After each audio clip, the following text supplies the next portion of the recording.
હીરા ઉદ્યોગમાં છેલ્લા ઘણા સમયથી મંદીનો માહોલ છે.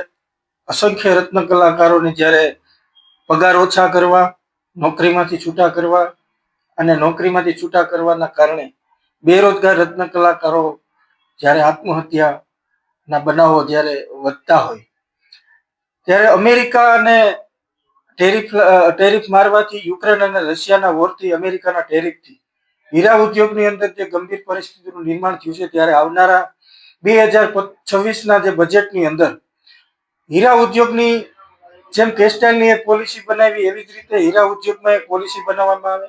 લેબ્રોન ડાયમંડને ઓવર પ્રોડક્શનના કારણે જે રિયલ ડાયમંડ અત્યારે ભાવ તળિયે ગયા છે, ત્યારે રિયલ ડાયમંડને પાછો વેગ આપવા માટે એક સારી એવી પોલિસી મેન્ટેન થાય.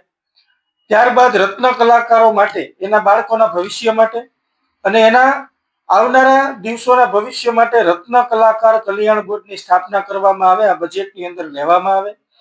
આ જ બાબતે અમે ગુજરાતના મુખ્યમંત્રી સાહેબ, ગુજરાતના નાણામંત્રી સાહેબ અને ગુજરાતના શ્રમ અને રોજગાર મંત્રીને આ બાબતે લેટર લખ્યો છે કે આવનારા 2026ના જે બજેટની અંદર રત્ન કલાકાર કલ્યાણ બોર્ડ જેવી રીતે કેસ્ટલની જે પોલિસી બનાવી એવી જ રીતે ડાયમંડની પોલિસી બનાવે. અને હીરા ઉદ્યોગકારોને પણ એટલી વિનંતી કે લેબ્રોન ડાયમંડની સારી એવી પોલિસી બનાવી જેથી કરી આપણે રિયલ ડાયમંડનો વેગ આપી શકીએ અને રત્ન કલાકારોને વધુ રોજગારી આપી શકીએ. રત્ન કલાકારોના જોબલેસ ન થાય, એનો પગાર કટ ન થાય, એ બાબતે ધ્યાન રાખીએ.